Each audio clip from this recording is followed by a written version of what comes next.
Tonight I'm going to do a quick sharing. Let's get up here. And you can see we are in Romans chapter 14. We're going to go through the first 4 verses here, but I want to just bring up the context of this. Originally, this is talking about, it was talking about food that was offered to idols.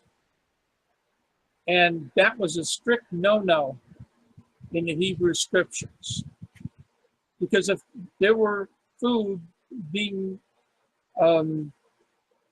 offered to idols, then the children of Israel were screwed up. So it was a little bit different there, because God talked to the children of Israel and given them the parameters that he wanted them to live within. But I'm going to apply this to something else, something a little more contemporary. Let's first off read the verse. Accept the ones whose faith is weak, without quarreling over disputable matters.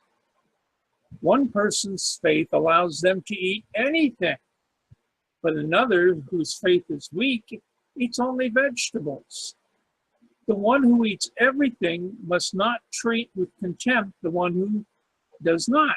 And the one who does not eat everything must not judge the one who does, for God has accepted them. Who are you to judge someone else's servant? To their own master, servants stand or fall. And you will stand before the Lord and they will stand before the Lord, for the Lord is able to make them stand. Now, I mentioned this last time I taught, but it's still true. There is way too much being concerned with politics over, it seems like it becomes more important than God. You know, a very wise man who most of us may remember made a statement that the 2 cruelest things in the world are politics and religion. And in truth, they're the same thing. And I've found that to be true. When Christians start putting politics ahead of the Word of God, we have a problem. We are supposed to keep God and His Word first and foremost, not politics. Politics will never give you the answer. Whether you're conservative or liberal, it's not the answer. The only answer will come when Jesus Christ returns. Then we'll get some real straightening out done by the government, because Jesus Christ will be heading the government. And, you know, that's when things will get straightened out, not before. If you're looking to these earthly things to solve problems, forget it. It's never going to happen. We have to stand upon the Word of God and keep it first and foremost. And if you ever tell me that either a Republican or a Democrat can't be a Christian, the first thing I will hit you with is chapter and verse, please, because there's nothing in the Word that indicates that anything like that. The only thing that, here, let me go back a few chapters, and we'll look at the only thing that makes you a Christian.